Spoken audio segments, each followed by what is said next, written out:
Santé News TV. Alors, grossesse sous l'ovinox. Alors, déjà, les questions très spécifiques, genre ce que je viens de recevoir maintenant, grossesse sous l'ovinox et est-ce qu'il faut éviter la pilule.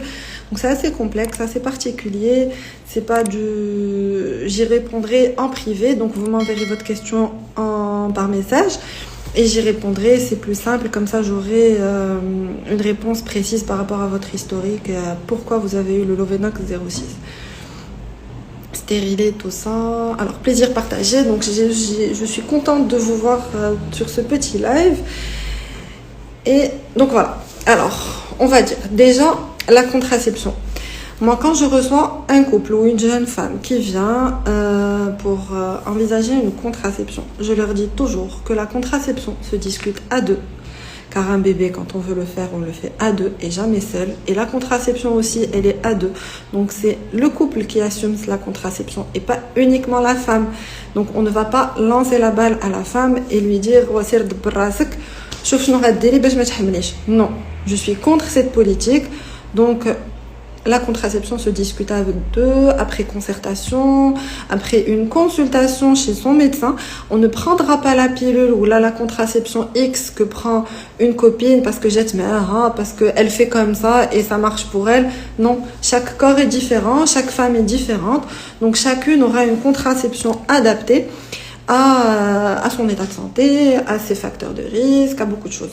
Donc, la contraception vient après concertation du couple et vient après une consultation. Donc, on ira consulter son médecin spécialiste qui va poser une série de questions, faire un examen clinique, une échographie pour connaître déjà, rechercher par l'interrogatoire s'il y a des facteurs de risque qui vont nous empêcher de donner telle ou telle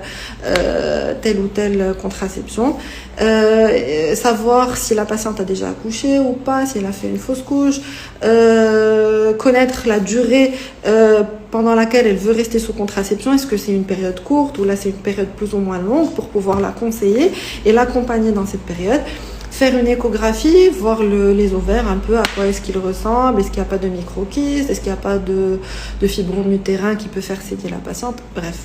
Voir un peu l'état de santé global, mais surtout rechercher les contre-indications pour ne pas donner une contraception qui risque de porter préjudice à cette patiente.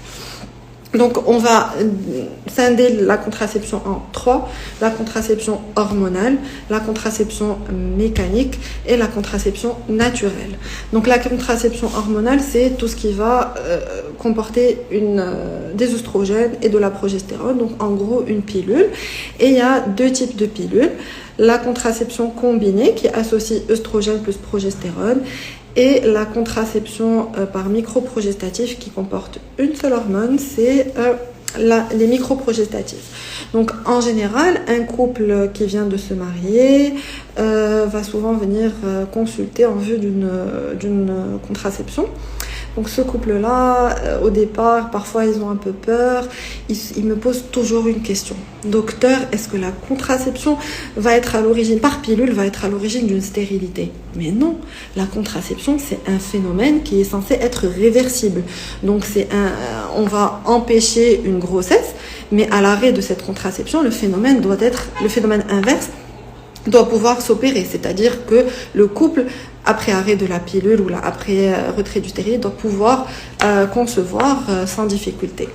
Donc, je rassure toutes les patientes, la contraception ne rend pas stérile par pilule, par stérilet. Il n'y a pas de stérilité liée à la pilule, d'accord?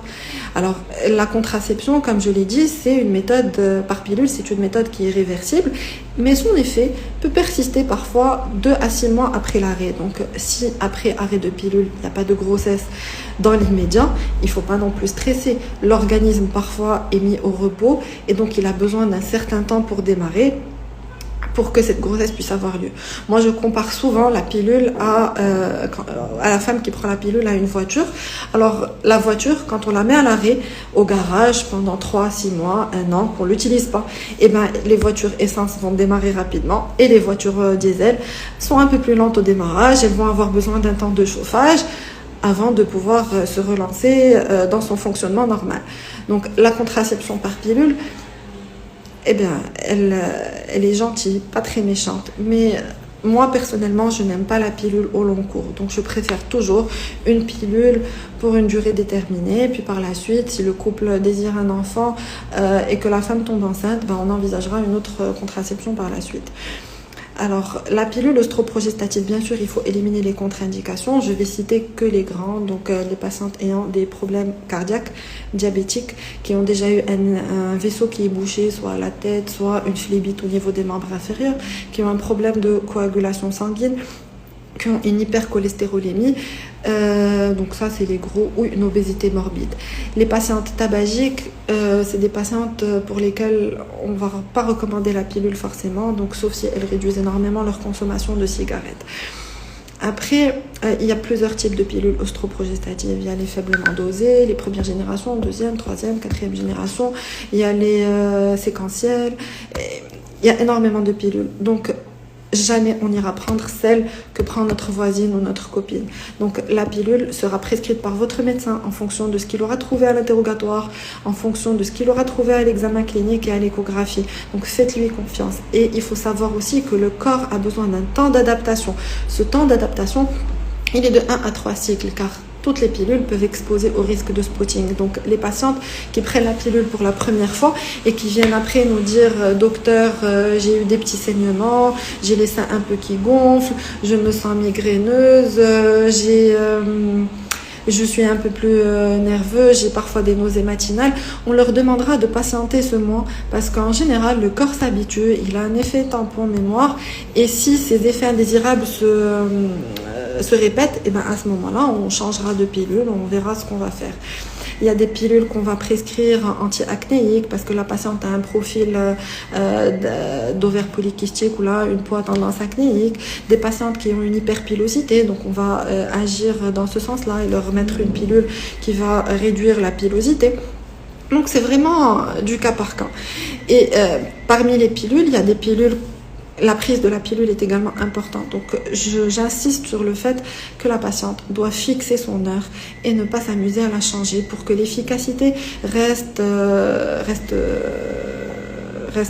avoisine les 100%. Il y a quand même un petit pourcentage très faible sous pilule, mais quand la patiente est assidue, qu'elle la prend à temps, en général, ça se passe très bien. Donc, la pilule.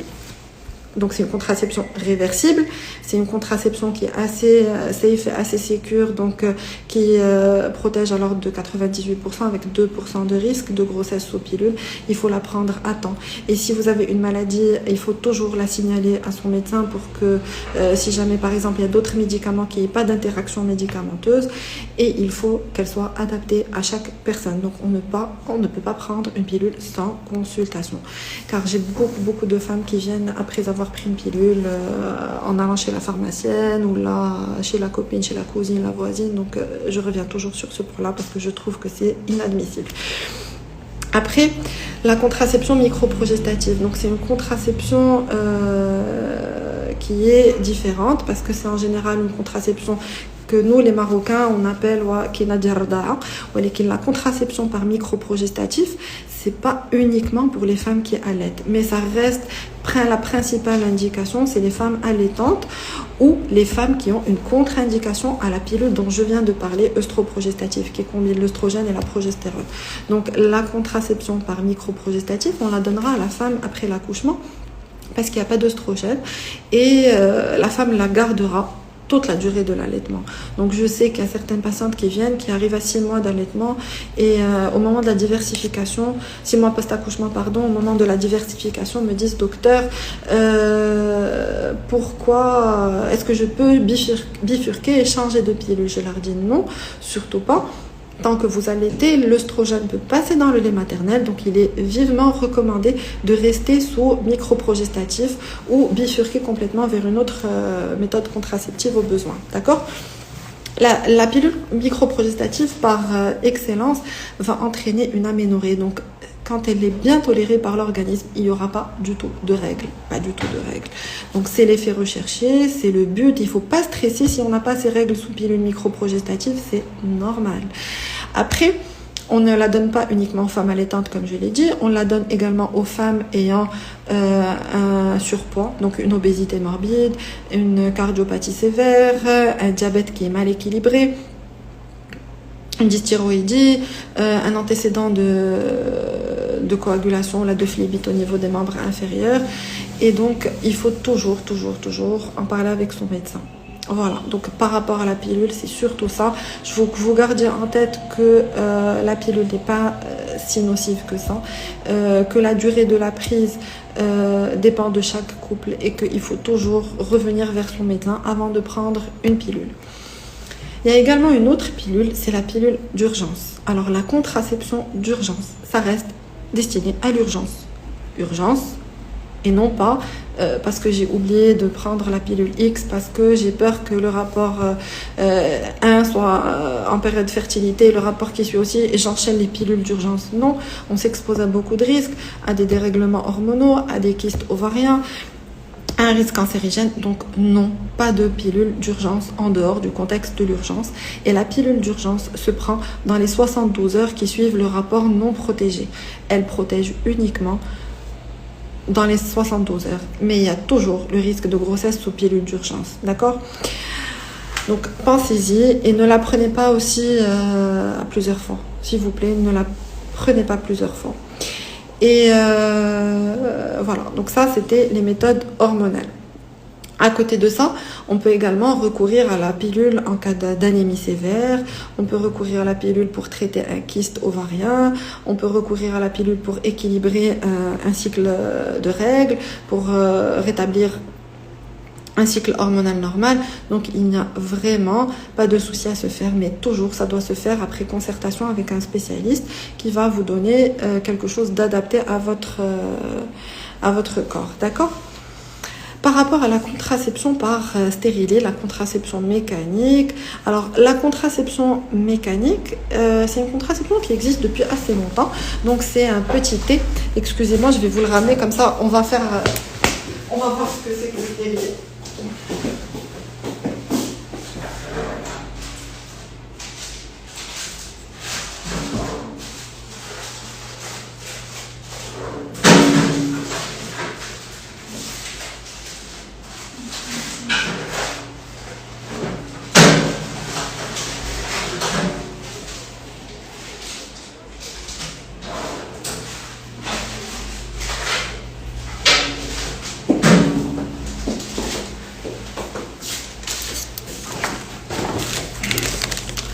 Alors, voilà. Donc, je reviens. Je vais vous montrer ce que c'est qu'un stérilet. C'est ça, le stérilet. D'accord ? Donc, ça, c'est le petit stérilet. C'est un petit T, comme vous pouvez le voir, avec le petit fil en cuir. Je vais même en ouvrir un pour vous le montrer. Comme ça, vous allez mieux le voir.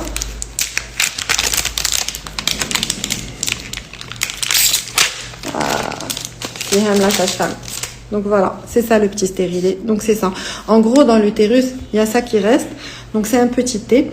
Et puis il y a plusieurs types de stérilets. D'accord ? Mais en gros, c'est le même principe. Ça, c'est le fil en cuivre qui va avoir l'action inflammatoire sur le corps utérin pour éviter la grossesse. Et ça, c'est le petit fil dont on perd. Donc c'est un fil de bhal-sbib ديال شويه قاصح. Donc il est accolé au stérilet et on le coupe. En général, il y a ça qui reste dans le stérilet, plus le petit fil qui va sortir du col utérin et qui sera coupé. C'est le fil repère qui nous permet d'enlever le stérilet. Alors le stérilet, donc comme j'ai dit, il y a le stérilet en cuivre, mais il y a également d'autres dénominations. Il y a le stérilet cuivre-argent, il y a le stérilet gold, il y a le stérilet hormonal. Et donc, ça reste des stérilets. Leur principe, c'est quoi ? C'est bloquer. Le principe, c'est quoi ? C'est empêcher l'implantation et l'anidation de la grossesse en intra-utérin. Donc, il y a fécondation. La fécondation, elle va s'opérer, mais le sac ne va pas prendre place au niveau de l'utérus. Alors, ce stérilet, en général, donc, comme j'ai dit, il y a deux types. Il y a le stérilet en cuivre et il y a le stérilet hormonal. Donc, le stérilet en cuivre, On va le placer en général entre le 2e et le 5e jour des règles au plus tard. Et le but du stérilet en cuivre, le placer pendant les règles, c'est pour que les saignements liés à la pause se confondent avec les saignements des règles. Donc, en général, pendant les règles, le col est discrètement un peu ouvert et l'introduction du stérilet est moins douloureuse pendant les règles. Et le stérilet en cuivre, donc il y a des femmes qui vont venir qui me disent docteur, moi je peux pas prendre d'anti-inflammatoire avec le stérilet en cuivre, mais en fait il faut savoir qu'on peut prendre des anti-inflammatoires pour une courte durée, 2-3 jours, mais pour les anti-inflammatoires au long cours, c'est vraiment déconseillé et risqué. Avec le stérilet en cuivre, alors, généralement, on ne le recommande pas chez la femme qui n'a jamais eu d'enfant. Il faut avoir fait au moins une fausse couche pour pouvoir poser un stérilet en cuivre. Et on préférera toujours poser un stérilet chez une femme qui a déjà eu au moins un enfant. Il faut toujours prévenir la femme qu'il y a un risque de grossesse extra-utérine, comme avec la pilule d'ailleurs. Il y a un risque d'infection, donc il faut une hygiène de la part des deux partenaires qui soit correcte. Et on a toujours peur des saignements. Donc il y a beaucoup de patientes qui ont peur d'avoir des saignements très très abondants et des règles quasi hémorragiques avec le stérilet en cuivre. Il faut les rassurer dans ce sens et leur dire que tant qu'on n'a pas essayé, on ne peut pas savoir. Le corps est différent de chaque femme, donc on ne peut pas savoir s'il y aura systématiquement une hémorragie ou pas. Comment ? Alors déjà, il faut un temps d'adaptation. Donc, il faut que le corps s'adapte à ce stérilet. C'est en moyenne 3 cycles. Si après 3 cycles, les règles sont très abondantes, donc là, on va se remettre un peu en question, peut-être mettre en place un petit traitement et voir s'il n'y a pas eu d'impact sur l'anémie. Chez une personne anémiée de base qui a des règles déjà hémorragiques ou abondantes qui durent plus d'une semaine, on ne le proposera pas, d'accord ? Mais comme je le dis, ça reste toujours la première contraception que moi, personnellement, je propose aux femmes après l'accouchement. Donc, que ce soit par voie basse ou par césarienne. Donc, pour les patientes, pour les dames qui m'ont posé la question, donc après une voie basse, on peut le poser 6 semaines immédiatement après l'accouchement. Et après la césarienne, donc c'est 8 semaines post-césarienne. Pour les voies basses, on peut également le poser en dehors des règles, il n'y a pas de problème. Pour la césarienne aussi, si vraiment la patiente est en allaitement exclusif et qu'elle n'a pas ses règles, on peut tenter une pause en dehors des règles. C'est juste un peu plus douloureux, il faut que la patiente soit bien relâchée. La pause, en général, pour plus de 90% des patientes, on va la faire au niveau du cabinet, sans anesthésie ni rien du tout, un petit relâchement. Parfois, on peut donner une prémédication, c'est-à-dire un petit traitement avant pour que la patiente soit détendue et pour avoir moins de douleur. Mais honnêtement, la pause est quasi indolore. C'est plus désagréable qu'autre chose. C'est essentiellement le spéculum qu'on va mettre au niveau vaginal pour pouvoir écarter et arriver au col qui va entraîner les petites douleurs. Ce stérilet, si on le pose, on doit le surveiller, on ne peut pas le poser et disparaître dans la nature. Donc on va poser le stérilet, on va le surveiller, au départ dans les 15 jours qui suivent jusqu'à 1 mois post-pause, puis par la suite en moyenne tous les 6 mois, sauf si la patiente est sportive, qu'elle bouge beaucoup ou qu'elle a une activité professionnelle assez physique, donc à ce moment-là on lui demandera de repasser un peu plus souvent pour un petit contrôle. Après, c'est assez efficace. Vous allez me dire oui, il y a des grossesses sous stérilet, mais je vous dirais oui, il y a des grossesses sous pilule, il y a des grossesses sous stérilet, il y a des grossesses avec l'HSEB. Rien n'est garanti, hein. Il n'y a pas de rien n'est garanti. Là, on me demande est-ce que le stérilet, on peut le faire avec anesthésie? Oui, j'ai des patientes assez douillettes qui ont mal, qui ont peur de la douleur. J'ai des patientes qui sont un peu vaginiques aussi, pour lesquelles j'ai posé un stérilet sous une petite sédation en clinique. Ça se passe très bien. Parfois, on a des patientes qui ont des utérus complètement recourbés en arrière, donc une petite sédation pour les relâcher. Pour pouvoir le poser. Donc, il faut bien les relâcher. Après, les petites douleurs. Il y en a d'autres qui vont me poser la question, est-ce qu'on a mal? Est-ce que le mari va avoir mal? Alors déjà, on n'est pas censé avoir mal. Ça dépend des rapports, ça dépend des positions. Donc ça, c'est au couple de gérer un peu ça. Par rapport au fil du stérilet, alors il est censé ne pas être perceptible. Donc quand il est suffisamment ni trop court, ni trop long, parce qu'en fait, il faut laisser un fil repère au niveau le vagin pour pouvoir tracter et retirer ce stérilet. Donc, il ne doit pas être trop long, ni trop court. Donc à ce moment-là, l'homme n'est pas censé le toucher, votre partenaire n'est pas censé le sentir pendant le rapport. Après, est-ce qu'il peut migrer? Le stérilet peut migrer, oui. Il peut migrer en dehors de l'utérus, comme tout corps étranger. Donc en général, la migration ne va pas se faire après. Elle va se faire dans les suites immédiates de la pose, s'il a été mal posé ou si l'utérus a été traumatisé. Donc c'est pour ça qu'il faut toujours poser le stérilet et le contrôler immédiatement par échographie pour savoir s'il est bien en place ou s'il n'y a pas eu de problème, s'il n'y a pas eu de perforation ou là, de fausse route. Après, si jamais il migre, c'est un risque. On prend sur nous, on le fait, on répare les choses. Et il peut également se déplacer, il peut tomber, on peut perdre le fil du stérilet, tout ça c'est normal. J'ai 2 patientes qui sont venues avec le stérilet cassé en intra-utérin, elles n'ont rien fait, il s'est cassé tout seul. Donc il ne faut pas stresser, on l'enlève, c'est pour ça qu'il est important de faire ces contrôles de façon régulière. Par rapport au stérilet hormonal, donc le stérilet hormonal, alors là il y a une dame qui me dit j'ai une anémie. Oui.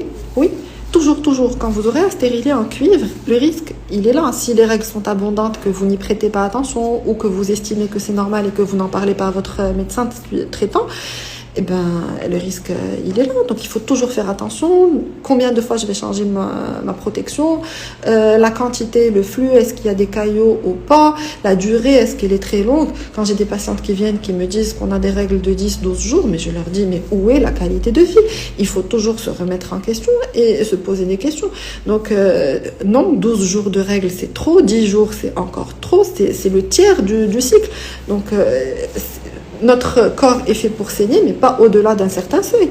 Donc restons raisonnables, parlez-en à votre médecin, prenez le temps de lui dire et de lui expliquer et de rentrer dans les détails, n'ayez pas honte. On est là pour ça, on est là pour connaître et pour pouvoir vous accompagner au mieux. Après, si jamais il vous fait une anémie, il y a d'autres alternatives, il y a la pilule, il y a le stérilet hormonal, ou carrément ne rien faire et passer aux méthodes naturelles, d'accord?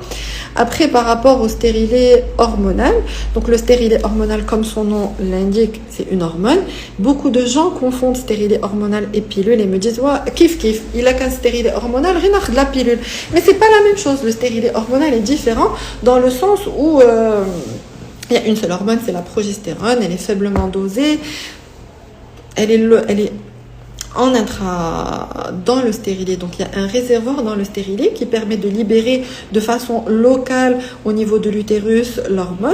Et cette hormone, elle va exercer une action qui va permettre d'apporter une efficacité à 100%, donc vraiment un risque quasi nul.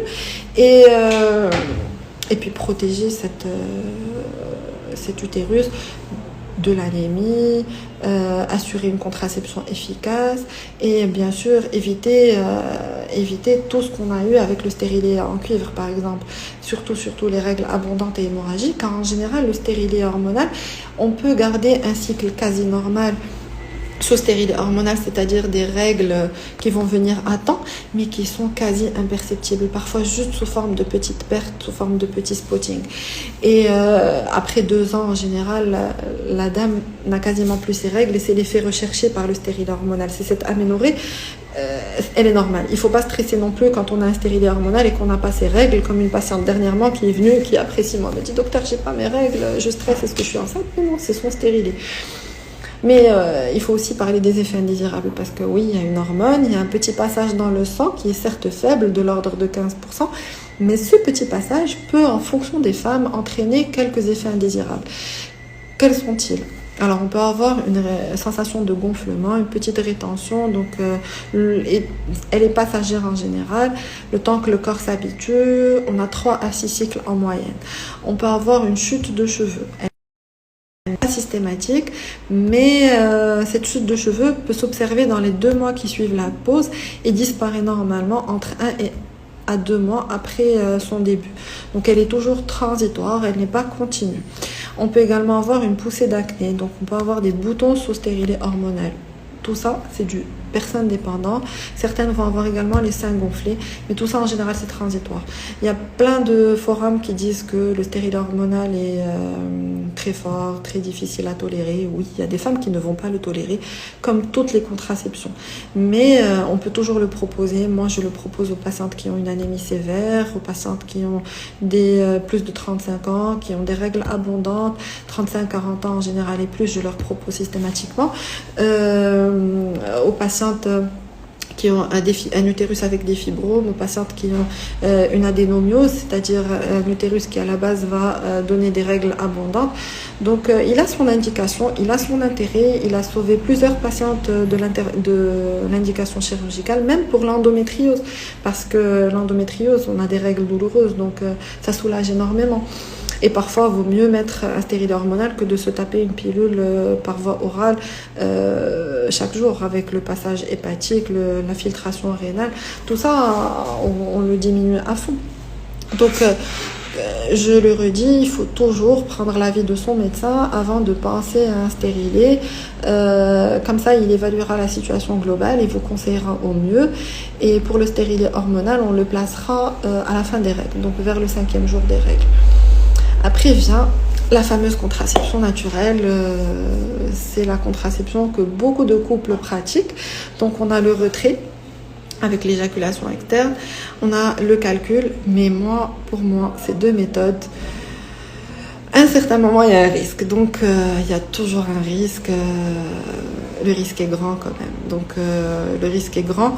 On le calcule et si jamais le cycle est long, et que l'ovulation tarde à venir, on risque de tomber enceinte. Si jamais le cycle se raccourcit ou que l'ovulation est précoce, on risque de tomber enceinte. Et si jamais il y a le liquide, des spermatozoïdes au niveau du liquide préséminal ou que le mari ne se retient pas à temps, il y a toujours un risque. Donc en général, déjà, c'est une contraception que je ne conseille pas du tout aux jeunes mariés parce qu'on est toujours... c'est les débuts, on ne se connaît pas, on ne maîtrise pas encore sa sexualité dans le couple. Donc moi, personnellement, un couple qui commence et qui veut 0 risque, c'est pas du tout la contraception à lui recommander. Et puis, c'est pas, en gros, moi je suis pas très fan du calcul. Après, il y a des couples pour lesquels ça réussit très bien, mais en général, il y a une entente parfaite entre le mari et la femme. Ils savent très bien calculer et puis ils sont en symbiose. Donc, comme je l'ai dit et je le redis, la contraception se discute à deux, se décide à deux et on s'engage à deux dans la contraception. Donc si vous voulez opter pour une méthode naturelle, votre conjoint doit être à fond dedans aussi et doit pas être réticent par rapport à ça. Après, bien sûr, il y a le préservatif, il y a les spermicides, les ovules qui vont tuer les spermatozoïdes, mais ça, c'est risqué. Alors, le préservatif, bien sûr, il faut le mettre du début jusqu'à la fin. C'est pas juste au moment de l'éjaculation. Parfois, ça sert à rien. Si jamais le liquide préséminal contenait déjà des spermatozoïdes, c'est risqué quand même. Et parfois, il peut se trouver, parfois, on peut ne pas l'avoir sur soi. Donc, méthode non fiable à 100%. Par contre, le préservatif est indispensable chez les couples non mariés pour se préserver des maladies sexuellement transmissibles. Donc, ayez toujours un préservatif sur vous en cas de rapport vraiment en dehors du cadre conjugal. Aussi, oui, il n'y a pas de tabou. Il faut appeler un chat un chat. Il y a beaucoup de gens qui ont des rapports extra-conjugaux. Ou des couples non mariés, donc il faut se protéger et vous protéger, c'est indispensable. Après, pour les spermicides, alors les spermicides, c'est une alternative qui n'est pas mauvaise, mais elle ne protège que dans 60% des cas, donc il y a quand même 40% de risque. En général, souvent les couples l'utilisent en association avec un préservatif ou avec la méthode du retrait, du calcul, donc pour plus d'efficacité. Donc c'est des ovules qu'on va mettre 10 minutes avant le rapport et qui ont pour but de tuer les préservatifs. Mais il y a toujours un risque. Voilà, donc je crois qu'on a fait un peu le tour des méthodes contraceptives. Donc là, j'ai des questions de nouveau par rapport aux ovaires polykystiques. Donc comme promis, on va vous faire un live sur les ovaires polykystiques. Donc ça sera soit pour mardi, soit pour jeudi prochain. On va fixer la date avec Dr Eita Eraqi et on va faire ça. J'ai également de la demande par rapport aux maladies abortives et aux inflammations du col. Donc ça viendra. Chaque semaine, vous aurez un petit sujet. On le présentera différemment chaque semaine. Et puis, j'espère que toutes ces informations vous sont utiles et qu'elles vous apporteront plus d'éclaircissements. J'ai également une question par rapport à l'AMH. Donc à 0,7 à 31 ans, c'est grave. On en parlera en inbox, madame, parce que c'est un sujet particulier, c'est la fertilité. Je consacrerai une semaine pour vous parler de fertilité. On se retrouvera vendredi prochain. Je ne sais pas quel sujet je vais traiter parce que je décide ça au jour le jour. Donc, on verra bien. À très bientôt. Je vous souhaite un très bon week-end et ça me fait toujours plaisir de vous apporter des conseils. J'espère qu'ils sont précieux et judicieux et qu'ils vous sont utiles. Et merci beaucoup. Au revoir.